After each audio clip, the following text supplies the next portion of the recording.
Indicador, né? O que é o indicador?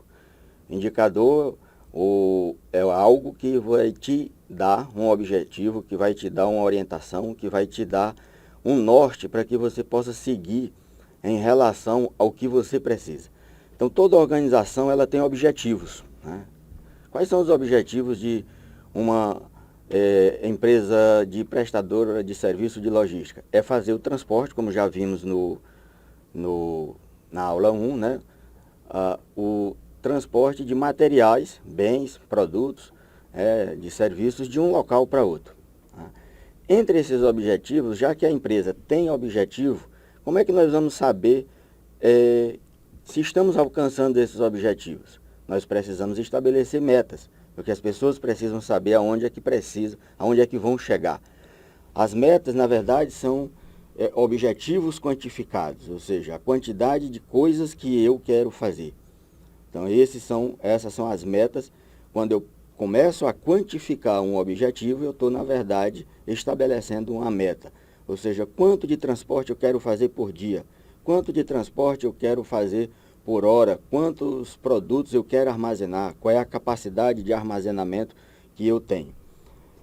Com isso, né, com os objetivos estabelecidos e quantificados, nós temos as metas a serem alcançadas, nós precisamos saber se elas estão realmente alcançadas. E aí é onde entra o papel do indicador. Ou seja, nós vamos começar a trabalhar uma medida mais complexa, mais minuciosa daquilo que estamos fazendo. E aí os indicadores, vocês vão ver na apostila de vocês, na aula 13, que ele está dividido em 3 tipos básicos: os indicadores de eficácia, os de eficiência e o de qualidade. Os indicadores de eficácia, eles vão medir com vocês, né, vocês vão aprender isso, que eles vão medir os padrões estabelecidos dentro do processo produtivo. Que tipo de padrão eu estabeleço uma forma correta de fazer as coisas e eu vou medir se estou realmente fazendo. Os indicadores de eficiência, ou seja, aquele grupo de indicadores que vão medir os custos da operação. Eu estou sendo eficiente ao fazer esse tipo de trabalho? Quanto tempo eu estou levando, quanto eu estou gastando para chegar a esse objetivo, para chegar a essa meta que fizemos, né, que estabelecemos para medir os objetivos. E por último, o último tipo de indicador é o indicador de qualidade. Ele, na verdade, ele vai medir as necessidades dos clientes. Lembram-se que na aula passada nós falamos do conceito de qualidade baseado na satisfação da necessidade do nosso cliente. Falamos, inclusive, também de desejo. Então, quando falamos em indicador de qualidade, nós estamos medindo se essa necessidade do cliente ela está sendo satisfeita. Se ela estiver sendo satisfeita, a contento, nós vamos ter bons indicadores. Se não estiverem, nós temos indicadores de situações negativas. E aí é onde precisamos tomar cuidado para fazer ou aplicar a melhoria que vocês viram também nas aulas anteriores. O indicador, ele para ser criado, ele precisa ser medido. E aí vem uma condição básica. Se eu não puder medir algo, se eu tiver alguma dificuldade, eu jamais devo criar esse indicador. Então, só crie um indicador se puder medi-lo. E ele tem que ser de fácil compreensão por toda a organização. Jamais crie um indicador dentro da sua organização, dentro da sua empresa, se ele não puder ser medido de forma alguma, ou se ele apresentar alguma dificuldade. Se tem dificuldade de medição, é porque não interessa para a empresa. Vamos ver agora algumas características dos indicadores que devem ser seguidas à risca. Primeiro, deve refletir o direcionamento estratégico da organização. Portanto, é salutar que seja definido pelos executivos. Vimos na transparência anterior que o objetivo tem uma meta. A meta, na verdade, é um objetivo quantificado e eu vou medir se eu estou alcançando ou não essa meta através dos indicadores. Quem é que deve estabelecer o grupo de indicadores? Os executivos da organização, a alta direção. Por quê? Porque eu estou medindo objetivos. Então, se eu estou medindo objetivos, nada melhor para estabelecer esses indicadores os próprios executivos que estabeleceram os objetivos. E eles mesmos também devem segui-los à risca. Então, deve fluir ao longo da cadeia organizacional, ou seja, pelo fato de serem criados pela alta organização, pela alta direção, não necessariamente devem ficar presos a ela. Devem fluir ao longo da organização, devem descer até o chão de fábrica, para que todos tomem conhecimento e seja de fácil compreensão, que foi o que eu já comentei anteriormente. Deve ser baseado também em padrões organizacionais e dados válidos, ou seja, quais são, nós falamos que para o indicador de padrão ele estabelece uma medida do processo, ou seja, uma medida de como eu quero fazer as coisas, se eu estou alcançando. Esses padrões organizacionais, aquela maneira como eu quero fazer determinado item, ou seja, eu estabeleço uma forma de transportar material, ou estabeleço uma rota, aquela rota é a melhor, então eu estou estabelecendo um padrão, ou seja, cada motorista que for fazer entrega naquele local determinado, ele obrigatoriamente tem que seguir aquela rota, porque aquela é a melhor. Ele não vai escolher a rota que ele acha que deve, ou que ele acha que vai ser melhor para ele. Não, o indicador vai nos dizer que aquela rota é a melhor. Então, se aquela rota é a melhor, o padrão é todos vão fazer igual. Deve ser facilmente compreendido e deve ser relevante para a organização, já comentei. Deve proporcionar um contexto de delegação, ou seja, um empowerment aos usuários, ou seja, deve distribuir ao longo da cadeia organizacional toda uma facilidade de compreensão. Ou seja, se eu estabeleço indicadores que sejam de fácil compreensão para todos da organização, eu vou saber exatamente o que é que eu estou fazendo, o que é que a alta direção está fazendo e o que é que a gerência média está fazendo. Com isso, eu estabeleço uma delegação de poder e as pessoas vão conseguir medir seu próprio trabalho e tomar decisões para que possa melhorar sem a necessidade de que tenha alguém corrigindo sempre o que ele está fazendo. Deve conduzir também a ações positivas. Não olhe um indicador como sendo algo que seja uma medição dos crimes dentro da organização, ou seja, de algo que deve ser perseguido com uma determinada, digamos assim, evidência ou veemência, que todos fiquem com medo. Não, o indicador ele é algo positivo para indicar para você que você pode melhorar. Então, que você pode alcançar seu trabalho de maneira mais adequada, com menos custos para a organização e, consequentemente, vai ser melhor para todo mundo. Aqui nós temos um exemplo, né, de indicadores, eu vou trabalhar aqui com vocês. Nós temos indicadores de entrada ou inputs relacionados a pessoas, a sistemas, a informação. Temos os indicadores ao longo da cadeia produtiva, ou seja, como é que a transportadora, como é que a logística está trabalhando. Ou seja, se você transformar isso para, vamos colocar uma empresa prestadora de serviço comum, ou seja, instaladora de ar-condicionado. A pessoa tem que pegar um produto que é fornecido por um terceiro, por uma outra pessoa, e o serviço dela é apenas instalar. Então, mas quais são os indicadores de processo? Os indicadores de processo é a rota que ela estabelece para atender cada cliente, e aí é difícil porque cada cliente tem um endereço diferente. Se você pega uma cidade pequena, é fácil trabalhar. Pegue uma cidade grande e aí você vê as dificuldades que tem de estabelecer rota. Você está num determinado ponto e você tem que se deslocar até a casa do cliente para fazer a instalação desse ar-condicionado. Só que você tem que fazer isso da maneira mais rápida possível para que você ganhe mais serviços durante o dia. Temos os indicadores de resultados, são aqueles ligados ao processo, ou seja, quantos ar-condicionados eu instalei em uma determinada semana ou em determinado mês. E os indicadores que a gente chama de indicadores de performance. Eu trouxe aqui para vocês também uma tabela que está dentro da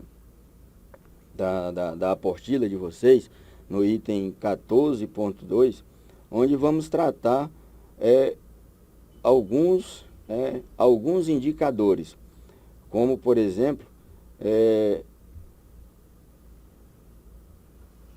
temos os tipos de indicadores que vão ser trabalhados dentro da organização,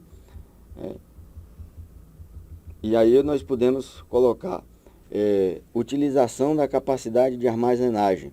É um tipo de indicador, ou seja, qual é a capacidade do armazém que eu tenho? Quantos metros cúbicos de material eu posso guardar lá dentro? O giro do estoque é outro tipo de indicador que você deve trabalhar esse giro do estoque no sentido de que o primeiro a entrar dentro do armazém deve sempre ser o primeiro a sair. Quanto tempo, então, a mercadoria que entrou ficou parada dentro do armazém? É um tipo de giro de indicador que eu vou trabalhar. A cobertura do estoque, ou seja, o estoque que eu tenho dá para atender toda a minha clientela? Temos todos os produtos? A acuracidade na emissão do conhecimento do transporte rodoviário, ou seja, todos os papéis, eu vou colocar isso aqui como sendo um preenchimento de pedidos. Tudo está sendo preenchido de maneira adequada e legível para todo mundo. Se o pedido não for preenchido corretamente, ou seja, se o conhecimento de transporte não for preenchido corretamente em todos os seus campos, eu vou gerar problemas na hora da entrega, na hora do transporte, na hora da geração de rotas. Então, como é que está sendo colocado este conhecimento? O pedido está perfeito, está tudo correto. O percentual de coletas realizada no prazo, ou seja, eu estabeleço prazos para fazer as coletas ou fazer as entregas. Estou cumprindo estes prazos? Então, tem vários outros indicadores que vocês podem trabalhar sem problemas dentro da organização e dentro da logística. Aqui eu tenho para vocês os elementos dentro do indicador que obrigatoriamente precisam estar presentes. Eu gostaria de ver para vocês o seguinte, aqui o exemplo trata de indicador de pedido perfeito. Como é que ele é feito, o indicador?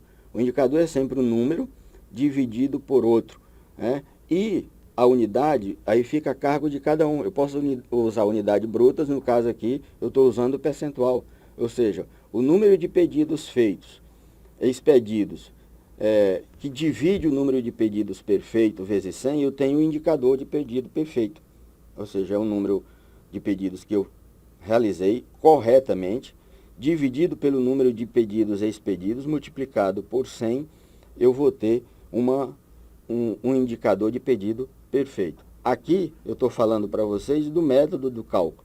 Cada indicador vai ter o seu próprio método de cálculo. O importante aqui é que vocês percebam os elementos presentes. E aí nós temos ao fundo um gráfico. O indicador, obrigatoriamente, ele tem que ser medido ao longo de um determinado tempo. Senão, não tem o menor sentido de que façamos a medida das coisas. Então, nós temos outro elemento importante, chamado de benchmark, é a comparação ou com anos anteriores, ou no caso,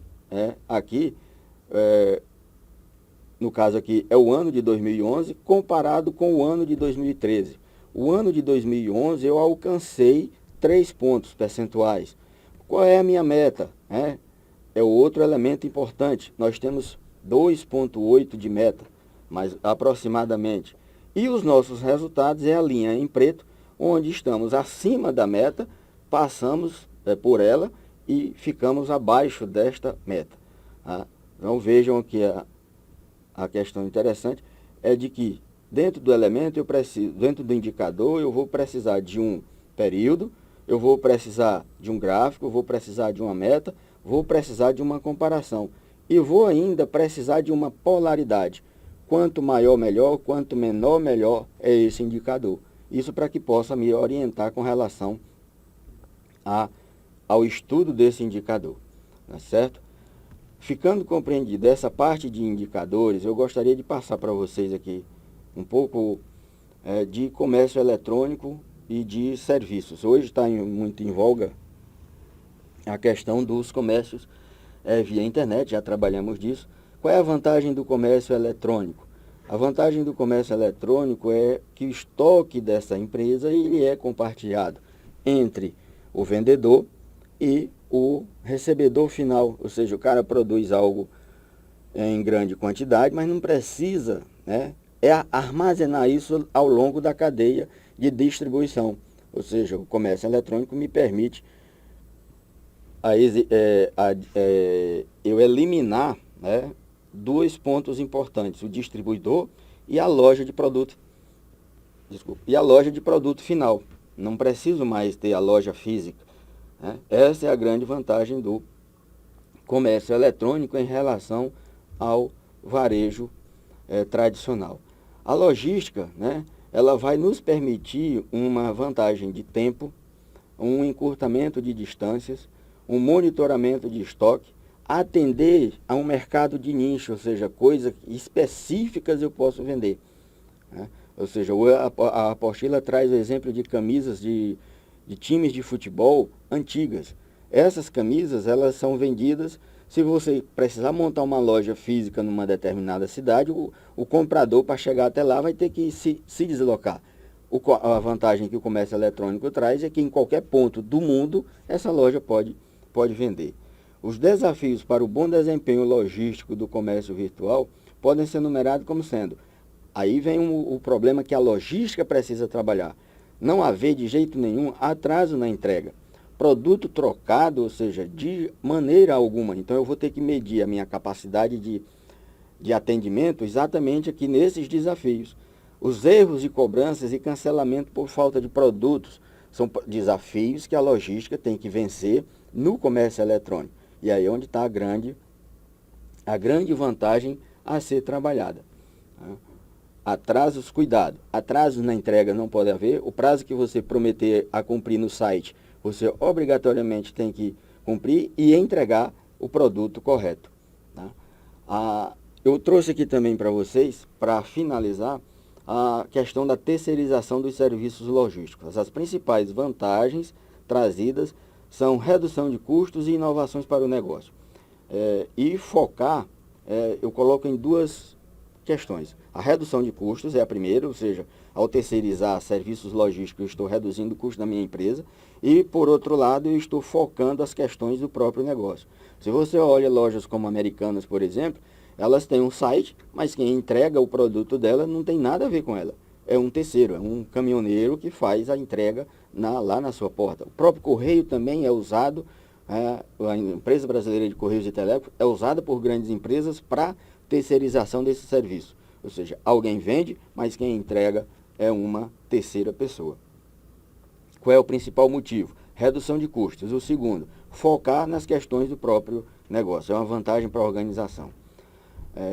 E temos aqui atividades logísticas terceirizadas. As básicas, como aduana e transporte, representam 80% de terceirização. Apenas dados ilustrativos para vocês.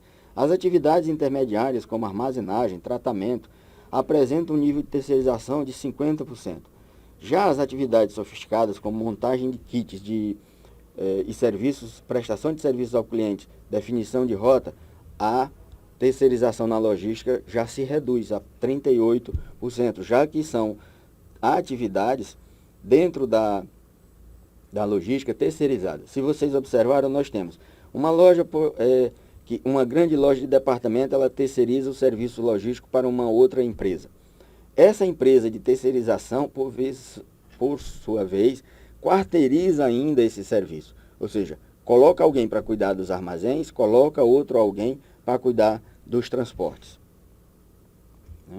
Aqui para vocês, e dentro quando acontece essa terceirização e a quarteirização dos serviços logísticos, aí nós temos problemas gerados ao longo dessa cadeia. Má qualidade dos serviços, baixa capacidade de propor novas soluções, são motivos enumerados para se trocar o prestador do serviço logístico, chamado PSL. Então, quando uma grande loja de departamento vende uma coisa na internet, promete entregar em 4 dias e o caminhão não chega no 4º dia na sua coisa, que alguém cometeu um erro durante essa prestação de serviço. Essa má qualidade representa 90% das trocas dos prestadores de serviço logístico. Os critérios utilizados para a seleção dos prestadores de serviços logísticos são preços cobrados, experiência anterior, qualificação de pessoal e saúde financeira. Ou seja, é muito importante, ao você terceirizar seu serviço logístico para uma outra pessoa, que essa empresa realmente possa fazer uma terceirização com grande vantagem. Qual é a vantagem principal, as vantagens para a gente terceirizar a logística? É que a empresa reduz os seus custos, já falei, permite que a empresa direcione o foco, permite maior flexibilidade e há também uma melhoria da eficiência operacional. Esses são os principais motivos para a terceirização dos serviços logísticos. Fechando o assunto de hoje, e me despedindo de vocês também, nós não teremos outro encontro, este é o terceiro. Nós vimos o que é logística, que é a entrega de um produto, o deslocamento de um produto de um determinado ponto a outro, e fechamos hoje com a prestação de serviços com qualidade, falando de indicadores. Um bom dia a todos e até a próxima disciplina.